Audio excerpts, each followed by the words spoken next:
Futurovers, el podcast del futuro. Bienvenidos a Futurovers, el podcast del futuro. Soy David Antonio Atías y junto a Nelson Carreras discutiremos a profundidad temas relacionados a la digitalización, la innovación y la influencia que tienen las nuevas tecnologías en nuestras vidas como individuos y como sociedad. Y David, muy contento de volver a conversar contigo en este comienzo de la segunda temporada de Futurovers. Para los que nos estaban siguiendo desde el año pasado, por supuesto, gracias por continuar escuchándonos.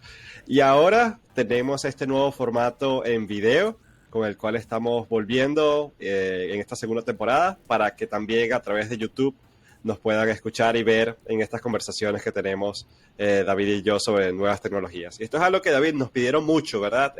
En el trayecto de la primera temporada, y por eso quisimos volver en esta segunda temporada con este video. Bastante. Y lo que sí no va a cambiar es el centro de las conversaciones que tenemos aquí en Futurovers, que es básicamente un podcast en donde Nelson y yo, que somos amigos de toda la vida, que nos conocemos desde hace muchísimos años, no digamos cuántos años, para dejarla un poquito en suspenso, aunque ya ustedes pueden sacar sus propias conclusiones al vernos, ahora que tienen esa oportunidad. Pero bueno, la idea de Futurovers surgió en casa de Nelson, una tarde, hablando sobre probablemente 55 temas que tenían que ver con tecnología, con política, con geopolítica, probablemente hasta nanotecnología, que no sabemos mucho de eso, pero igualito nos gusta especular. Así que surgió la idea de hacer este podcast como una especie de excusa también para encontrarnos todas las semanas y poder debatir de forma natural y de forma abierta sobre el futuro. Y justamente hoy queremos, en este primer episodio de la segunda temporada, Nelson, hacer como una especie de recuento de lo que fue esa primera temporada de Futurovers, donde hablamos de un montón de cosas, ¿no?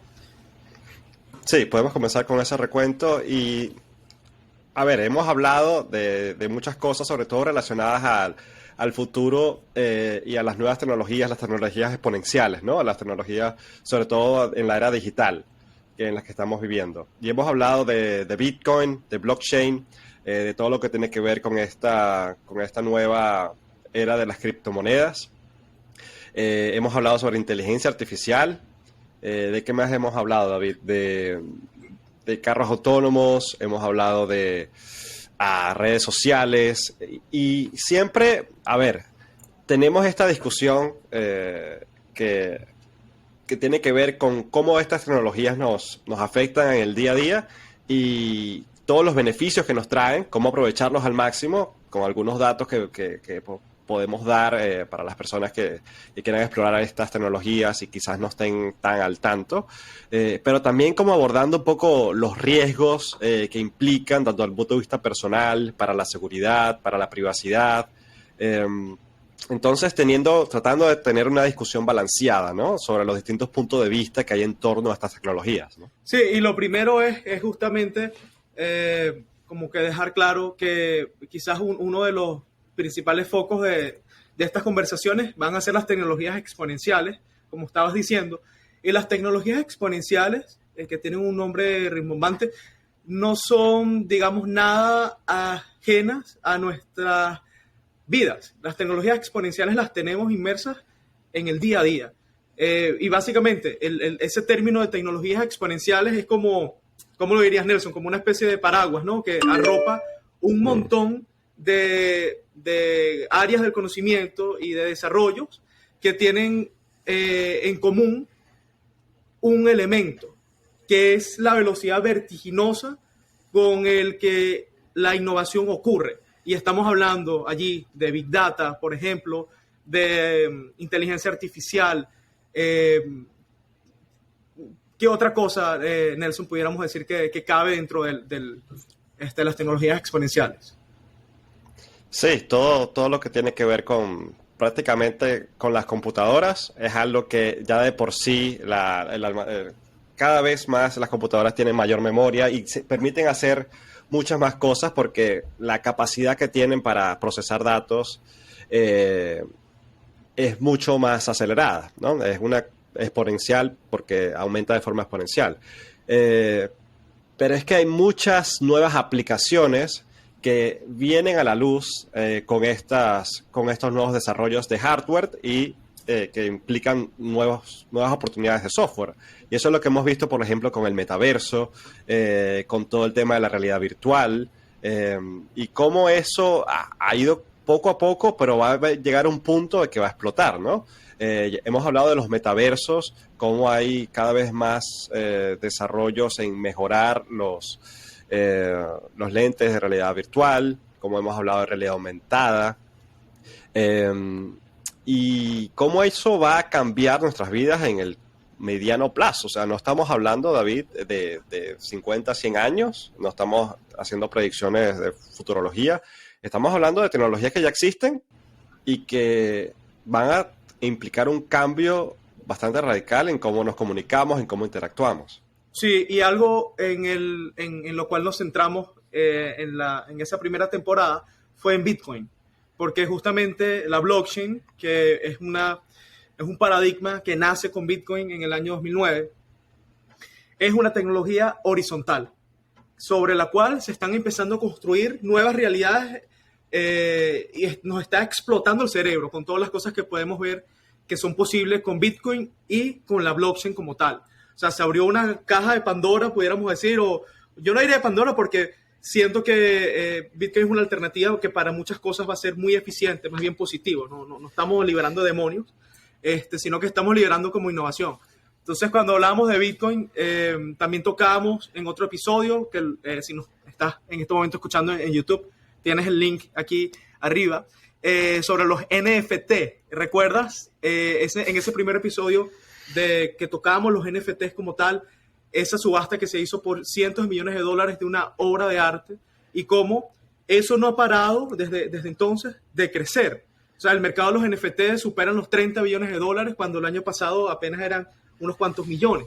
Entonces pareciera que es algo con lo cual vamos a vivir también en las próximas décadas, ese concepto de los NFTs. Sí, los NFTs, o sea, ya este año todas las grandes marcas, grandes plataformas que operan en el Internet prácticamente ya están metiéndose en este universo de los NFTs. Algo que era muy de nicho hace 1 o 2 años, a partir del año pasado y a partir de este año 2022, ya estamos viendo una explosión donde, mira, o sea, ya Nike, Adidas,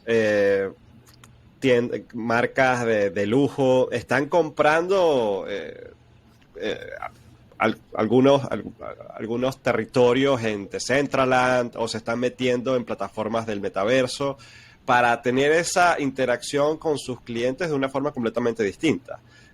Y hay artistas, Snoop Dogg también es otro propulsor de los NFTs, y con eso grandes exchanges de criptomonedas que ahora también venden NFTs como Binance, Coinbase también se está metiendo. Entonces ya se está haciendo mainstream desde el punto de vista del universo de las criptomonedas, ¿no? Que sigue siendo relativamente de nicho, pero que cada vez más empieza a tener repercusiones con bancos, con fondos de inversión queriendo y ya invirtiendo millones de dólares en criptomonedas.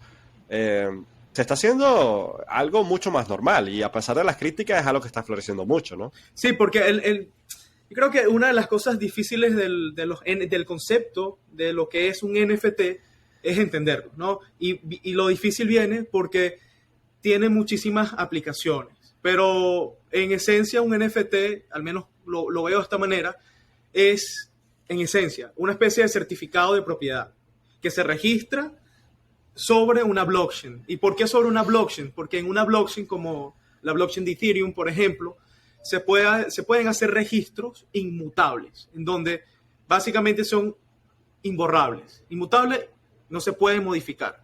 Entonces, si yo registro la propiedad de un arte digital, un cuadro, la propiedad de una canción, digamos Snoop Dogg emite 5 certificados de propiedad de su nuevo álbum, lo que ya está pasando. Y Nelson compra un certificado. Creo que la canción Nelson estaba como en $2,500, $3,000. Tú puedes comprar un NFT de cada canción. y va a hacer un concierto para todas las personas que compraron el álbum completo en NFT, concierto privado. Y no solamente eso, sino que los NFTs, al tú tener un pedacito de la propiedad intelectual y del cerebro de Snoop Dogg, de la creatividad de Snoop Dogg, tú puedes poseer un pedacito, puedes de alguna manera financiar su arte y recibir alguna recompensa. Supongamos que Snoop Dogg promociona esto, la empresa Gala está empezando a ser una especie de lo que yo creo que va a ser un competidor de Spotify, que es una plataforma de música descentralizada en donde las personas, empresas, que es lo interesante, estamos hablando de grandes entidades, pero también el usuario retail que va a poder participar, van a tener pedacitos de la propiedad intelectual, van a hostear esa plataforma a través de nodos. O sea, yo puedo tener un nodo de Gala acá en mi casa y yo voy a recibir una porción de recompensa por cada canción de Snoop Dogg que se reproduzca, ya que yo tengo uno de los, digamos, 2000 certificados de propiedad de Snoop Dogg. Brutal. Sí, son modelos de negocio completamente nuevos que descentralizan es como una descentralización del poder para que la forma de certificar la propiedad dependa de cada quien, ¿no? Y cada quien tenga la posibilidad de tener acceso a ese derecho. Y esa es otra cosa que se está potenciando con estas nuevas tecnologías digitales. Y con respecto a la parte de los NFTs, y no se queda incluso ni siquiera o nada más en arte digital como canciones, videos, imágenes, pinturas, sino que ya incluso se está metiendo a la industria del gaming, que es otra industria que está creciendo muchísimo, y de las plataformas que se llaman de Web 3.0 o el metaverso, donde tú puedes entrar, y esto es algo que estamos viendo en las nuevas generaciones, sobre todo las personas más jóvenes, digamos de 15, 20 años, que sobre todo son las que se están metiendo en este mundo, donde tú entras con un avatar y tú puedes allí empezar a comprar cosas como NFT, como la vestimenta que usas dentro de la plataforma, como la tierra de la cual eres propietario en la plataforma o en el juego.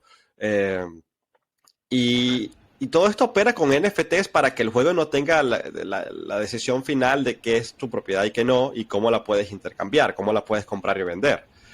Todo esto opera en la capa de la blockchain, no en la capa del videojuego que operan los dueños del videojuego. Entonces siempre hay ¿cómo decirlo? Esta mayor transparencia en cómo se maneja la propiedad digital, que esto es algo que no se podía antes, porque cada quien siempre podía copiar de forma ilegal, llamémoslo así, una canción o un video, y ahora esa canción o video en teoría no tendría el mismo valor que tiene el original, porque tienes el certificado. Es algo que te da el valor de la cosa por ser la original. Y es como el cambio de paradigma que está ocurriendo en el mundo digital, donde ya no hablamos de grandes plataformas o grandes empresas que desarrollan aplicaciones y capturan el valor, sino que estamos hablando de capas donde se almacena la información, que son neutrales y que son las que capturan la mayor parte del valor, y donde cualquiera puede desarrollar aplicaciones sobre ellas. Pensemos en Bitcoin, pensemos en Ethereum, pensemos en un montón de primeras capas, en donde se puede, que es básicamente como en el mundo del Bitcoin se utiliza mucho el término del Internet del valor, que es, antes de Bitcoin teníamos la capacidad de enviar y recibir información, procesar información, pero no existía una manera como de crear escasez que no dependa de una entidad central, o sea, que es básicamente ese cambio de paradigma.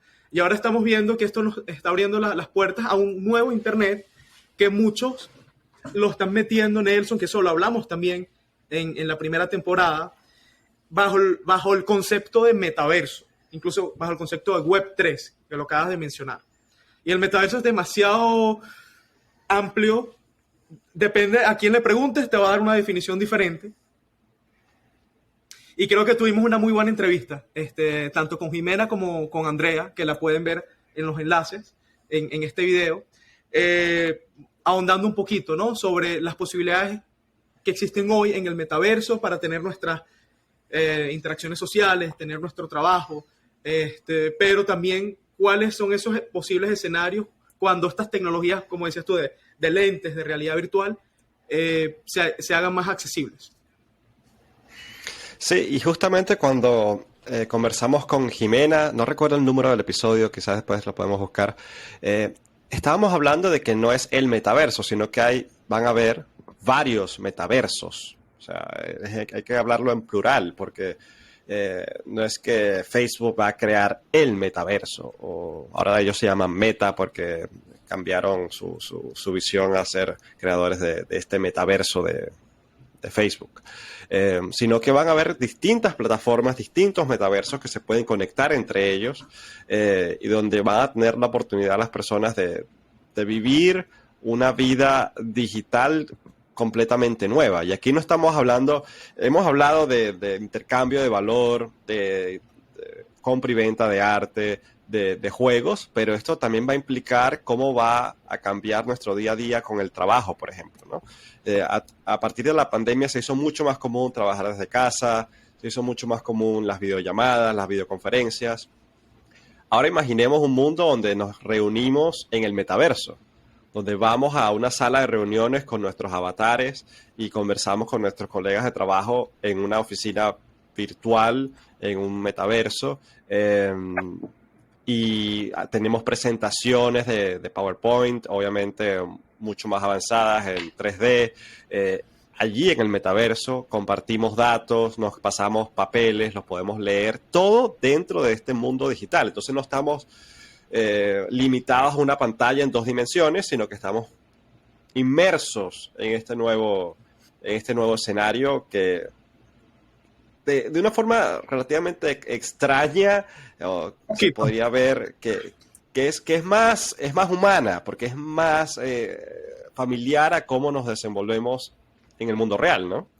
Es más humana desde un punto de vista, y sobre todo es más inmersiva, porque nuestra conciencia, digamos que tiene una experiencia más vívida con ese mundo virtual. Ahorita la interfaz más cercana que existe son los dispositivos, digamos un celular, una tableta, una computadora de escritorio. Pero lo interesante del metaverso es que como que va cortando esas barreras entre percepción y conciencia y la experiencia. Y eso quizás, Nelson, me lleva a recordar otro tema que fue céntrico en el central en el desarrollo de la primera temporada, que fue el concepto de slow living. Y no solamente de slow living, sino que hablamos también, y vamos a seguir conversando en Futurovers, sobre cambios que están habiendo en la sociedad desde el punto de vista del trabajo, por ejemplo, nuevos conceptos que están saliendo porque el mundo está cambiando. Por lo tanto, las dinámicas laborales también se están transformando. Y una de las cosas de las que hablábamos era el movimiento slow, que buscaba o que busca como recordarnos que no somos computadoras, que a veces queremos como ir a la velocidad del último procesador que saque Intel, ¿no? El detalle es que nosotros somos seres tangibles e intangibles y tenemos experiencias subjetivas y nos equivocamos y nos gusta a veces darnos contra la misma piedra porque es parte de nuestra experiencia y eso es más o menos lo que nos hace humanos también.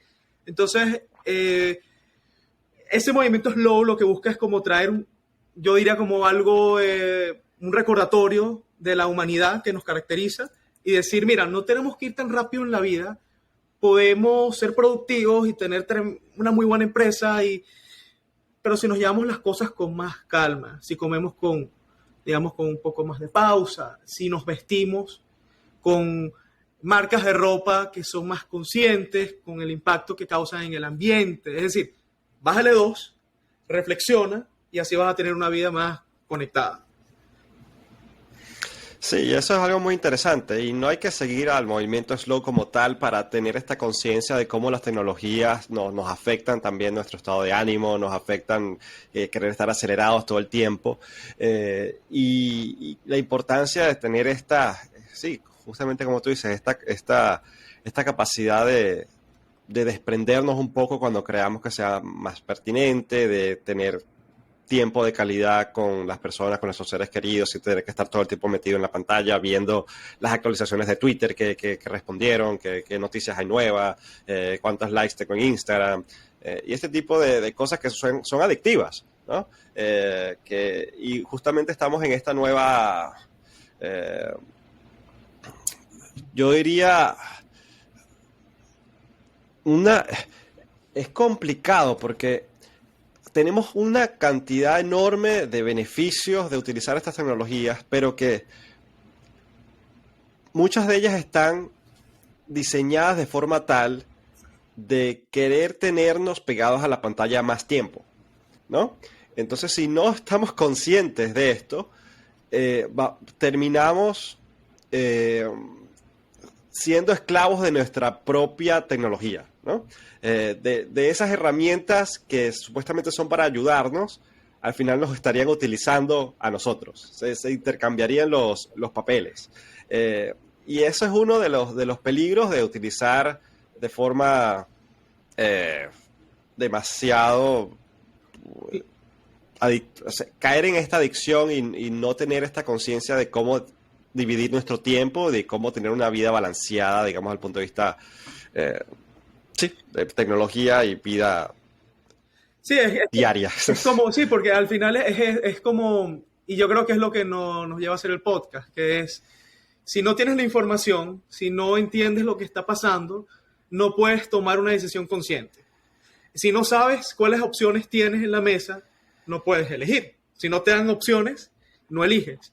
Y como muchos de estos temas han estado reservados por tanto tiempo solamente para personas expertas en las áreas relacionadas a las nuevas tecnologías, lo que buscan, por ejemplo, iniciativas como el documental, el dilema de las redes sociales, que lo coloco aquí como título, lo lanzo, ¡pum! Dilema de las redes sociales. Bueno, las redes sociales, imagínate, han abierto un montón de oportunidades de negocios para muchísima gente, nos acercan más a nuestros familiares cuando estamos en otros países, por ejemplo,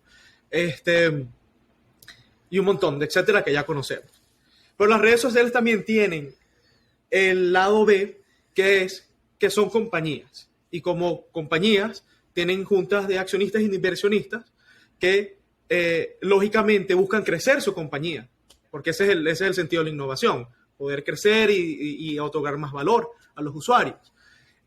Dentro de ese crecimiento, evidentemente, está el modelo de negocio. O sea, si yo voy a ofrecer una plataforma gratuita de primera calidad, como Twitter, como Facebook, como los servicios de Google, imbatibles en calidad, en interfaces de usuario, donde la mayoría de estos servicios son gratis o tienen niveles de suscripción, pero en gran medida son gratuitos, ¿cómo los monetizo? ¿Cómo le otorgo valor a mis inversionistas? Y ahí entonces está el dilema de las redes sociales, donde nos encontramos que el modelo de negocio gira en torno a la economía de la atención. ¿Cómo yo capturo tu mente, Nelson? ¿Cómo la capturo?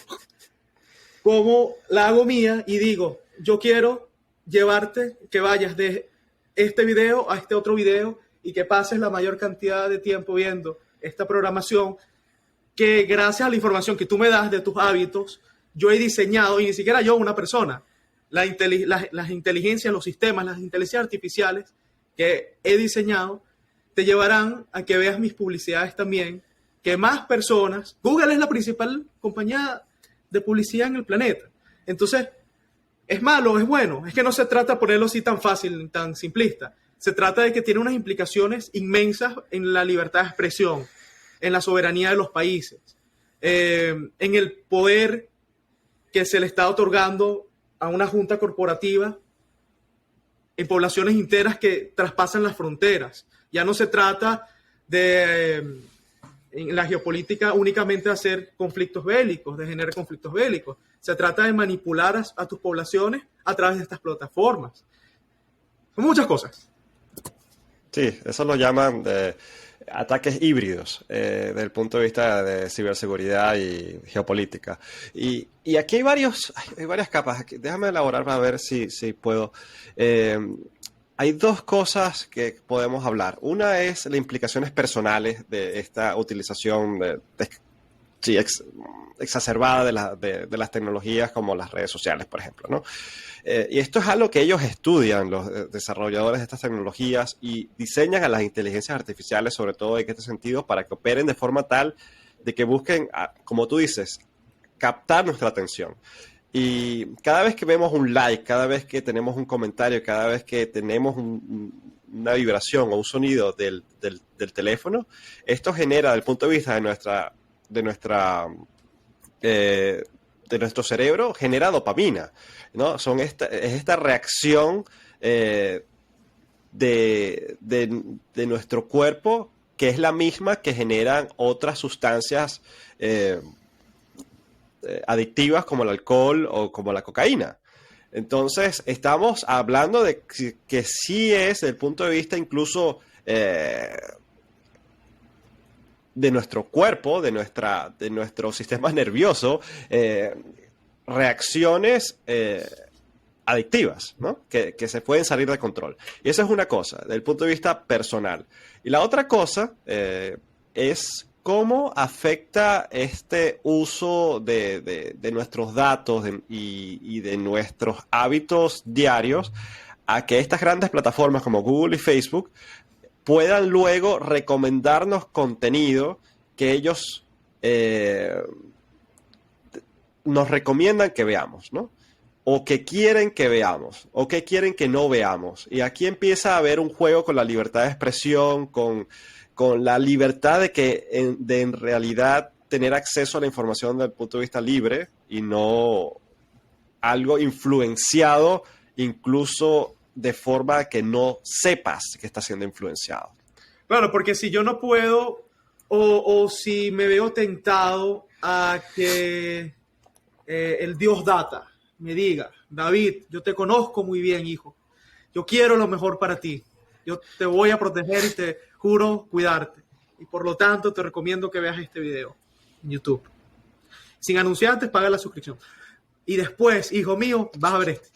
Entonces, ¿qué es lo que pasa? No solamente eso, sino que estamos hablando de grandes sistemas de traqueo en donde nuestra actividad a lo largo y ancho del Internet se va vinculando a través de una estructura súper compleja. Aquí no estamos hablando del gran hermano, ni de los reptilianos que tienen un plan para acabar la humanidad. No, aquí estamos hablando de cosas, negocios que existen, no, esquemas que existen, para que toda esta información no solamente quede capturada en un ente centralizado como Facebook, sino que de alguna manera otros grandes poderes, donde no solamente entran entes gubernamentales, entes de inteligencia, grandes compañías, sino que nuestra capacidad de explorar el mundo, salirnos más o menos de lo que se nos está recomendando, se ve limitada.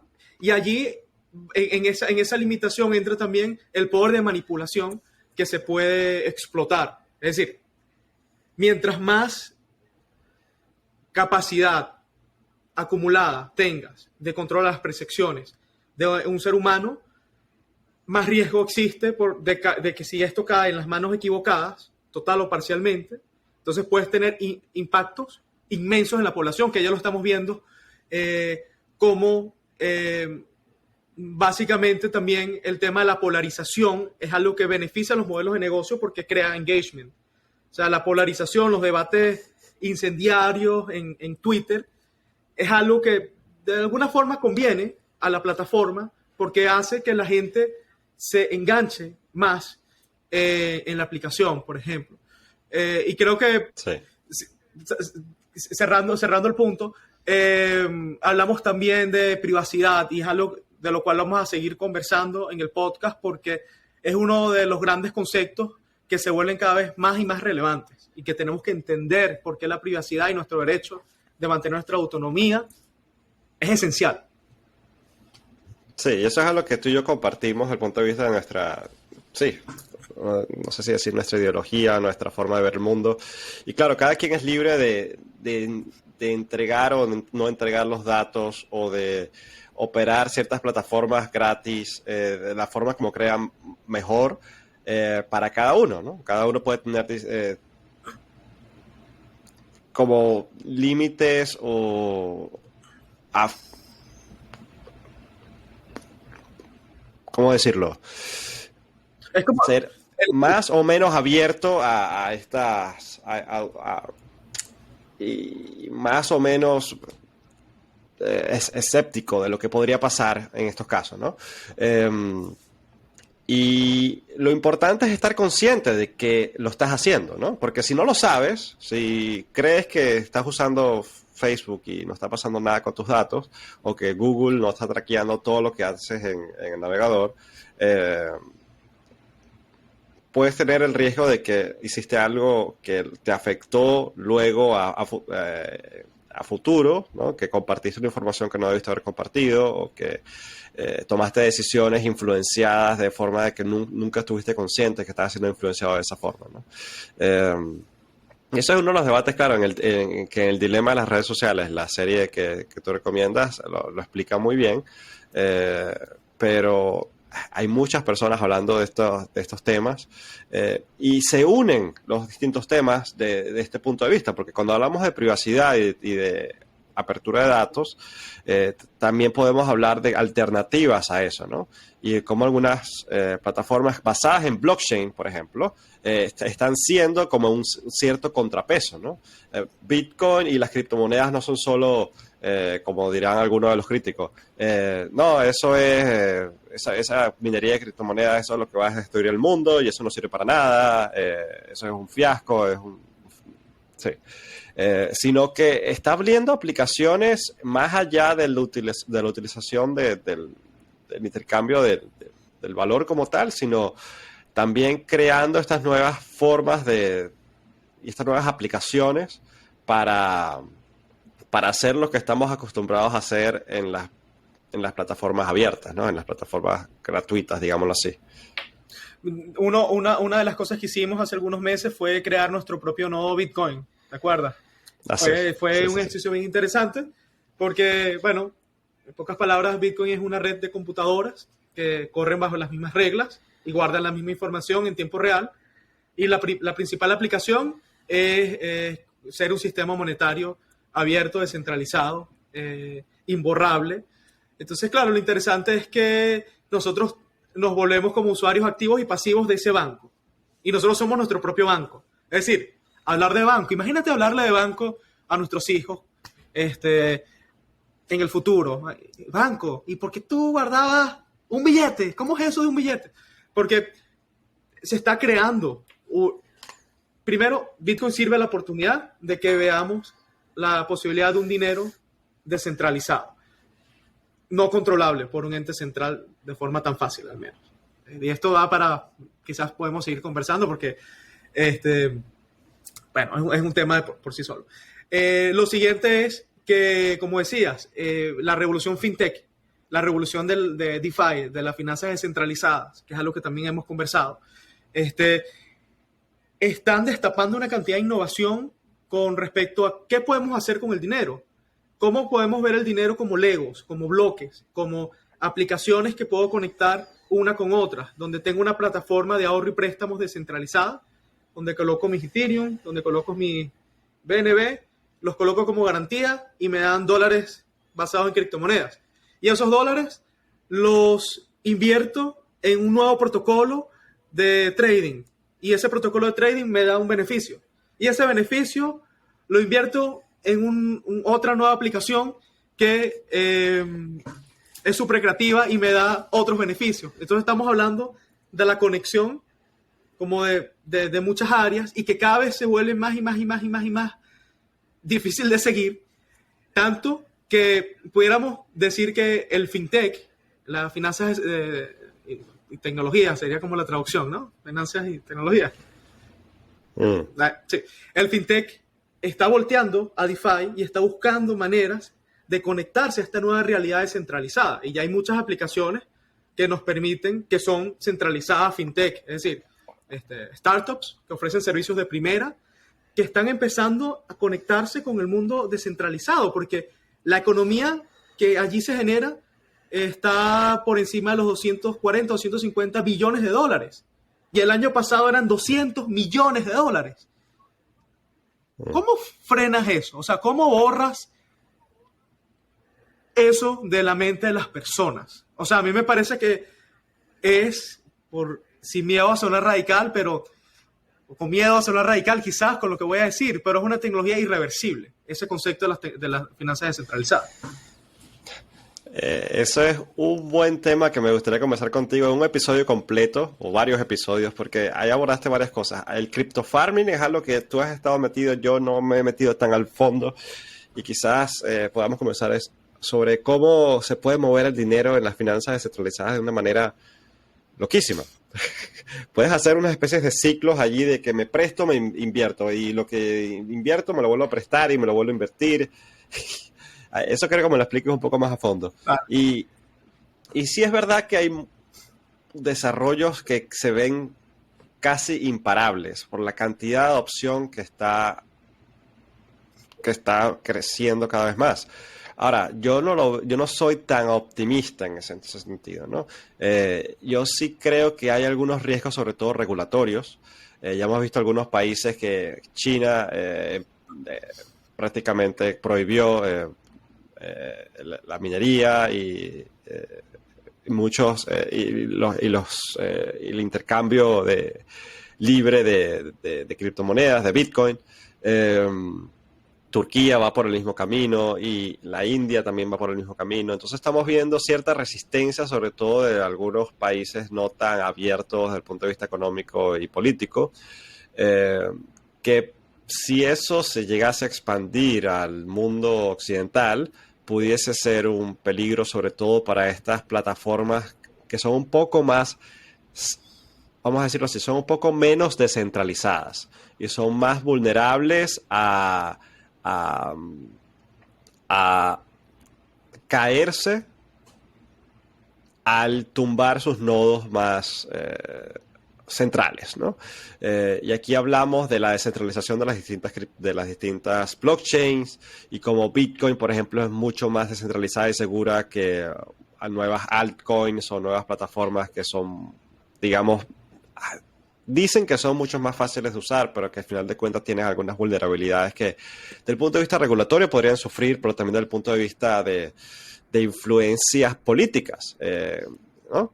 Entonces, sí hay riesgos en estas nuevas tecnologías, en la adopción de estas nuevas formas de utilizar el dinero, que hay que que hay que tenerla consciente, hay que hacerla de forma consciente. Si te quieres meter en este mundo del trading, y hemos hablado de trading en la era digital, tienes que tener cuidado de empezar poco a poco, de entender qué es lo que estás haciendo, de qué es lo que hay por detrás de los protocolos que estás utilizando para invertir, para no cometer errores, porque también otro problema son los problemas de ciberseguridad, de cómo algunos protocolos pues, podrían ser y han sido vulnerables a ataques y a robo, ¿no? Se han robado millones y millones de dólares en algunos protocolos y las personas se quedan como que, ¿y ahora?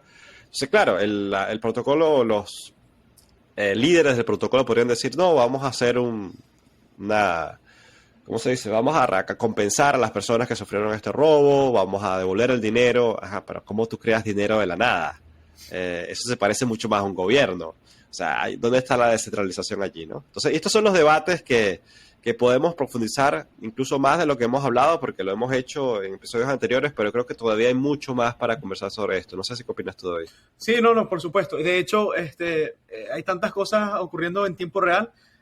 Por ejemplo, veía que existen aplicaciones de seguros descentralizados, donde en caso de hackeos de estas plataformas, hackeos de los smart contracts de estas plataformas, se puede resarcir los daños, porque existen piscinas de fondos reservadas si tú, digamos, pagas una especie de premium de seguro para estar protegido. Pero bueno, esto da para seguir conversándolo luego.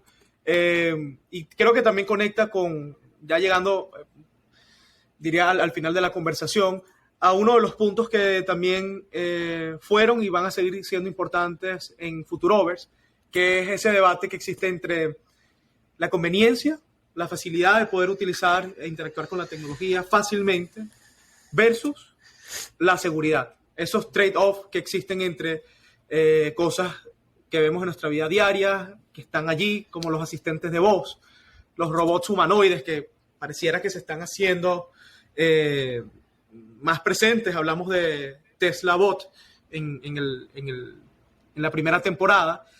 Y allí, digamos, el debate álgido es hasta qué punto nosotros conscientemente le vamos a dar acceso a estas tecnologías tan inmersivas para que estén grabando nuestro entorno las 24/7, sabiendo que existen riesgos reportados y riesgos que probablemente no reportados no sabemos.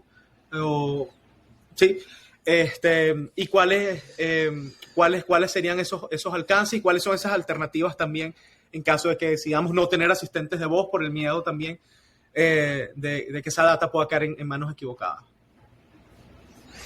Sí, y es como tú lo dices, y por eso es un dilema, por eso hay tantos roces de visiones, ¿no? De personas que son muy dadas a la privacidad y personas que son muy dadas a la conveniencia. Cómo podemos encontrar quizás un balance que se adapte mejor a cada uno de nosotros para aprovechar, obviamente, todos los beneficios que tiene utilizar estas nuevas tecnologías. El hecho de que podamos hablar con nuestros seres queridos, el hecho de que tú y yo estemos conversando en este momento, tú estás actualmente en Venezuela, yo en Dinamarca, con zonas horarias distintas, pero aquí estamos conversando, viéndonos las caras y aprovechándonos. ¡Ay, qué sonrisa tan bonita! ¿Eh? Entonces, esto es algo que obviamente nos beneficia, obviamente es algo que abre nuevos modelos de negocio, abre nuevas oportunidades de crear valor. Y de contribuir al bienestar de la humanidad, o sea, hablándolo desde el punto de vista más idealista posible. Entonces, nosotros no somos antitecnología en ningún punto de vista. Entonces, yo diría que todo lo contrario. Sí, pero hay personas que quizás dirían, no, para no exponerme al problema de la privacidad, yo voy a apagar todo, no voy a tener smartphone, voy a tener un teléfono desechable, voy a tener mi computadora en una caja de Faraday, que nada salga, que nada entre. Entonces, eso es un extremo. Y el otro extremo es la persona que tiene su Instagram abierto, su Facebook abierto, está 14 horas al día pegado al teléfono, haciendo streaming de su vida, teniendo en su casa a Google Assistant, hablando con él para todo lo que quiere, teniendo sensores de temperatura, sensores de qué está haciendo tu aire acondicionado, dónde está tu carro, la geocalización del teléfono a 24 horas activada. Entonces Google y Facebook saben lo que estás haciendo en cada momento y tú estás feliz porque estás aprovechando todas estas nuevas oportunidades que te da tener un asistente de voz, tener todo tu entorno de tu casa, de tu trabajo digitalizado, pero ¿a cambio de qué? ¿O a costa de qué? A costa de entregar todos tus datos que ni la persona más cercana a ti, ni tu mamá, ni tu esposa, ni tu hijo saben de ti. Nadie sabe de ti, a dónde estás a cada segundo, qué estás pensando, qué estás buscando en internet, qué estás escribiendo en Google, qué estás viendo en la televisión, cuáles son tus opiniones políticas, cuáles son tus gustos,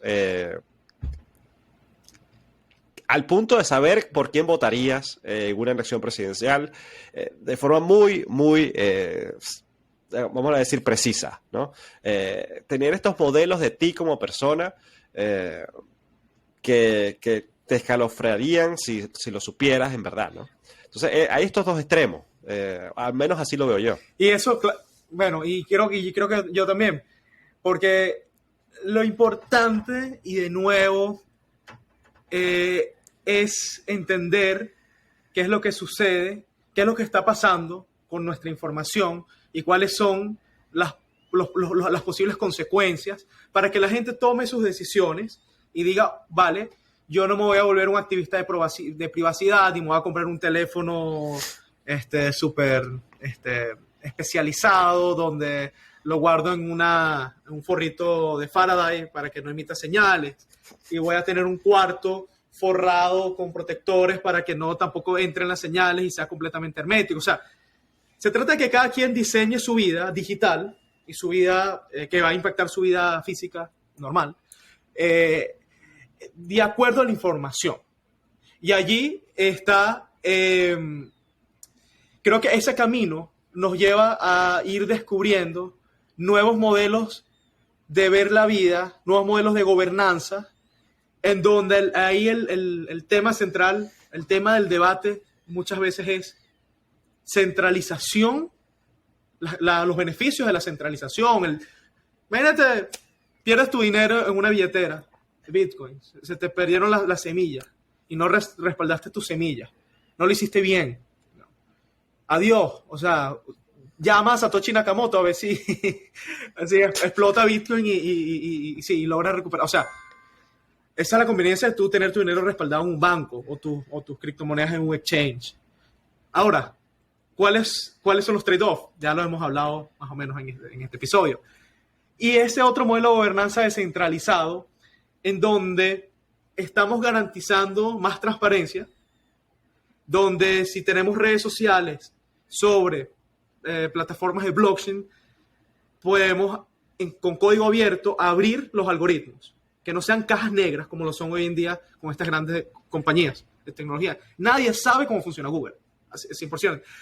Las personas más exitosas haciendo marketing digital son los que más se acercan a entender el funcionamiento de Google, pero eso es, digamos, es propiedad intelectual y ese es su valor principal. Imagínate una red social con protocolos abiertos como el proyecto Blue Sky, que lo empezó Jack, el que era CEO de Twitter, que ya no está allí. El tipo se lanzó 100%, hermano, a Bitcoin.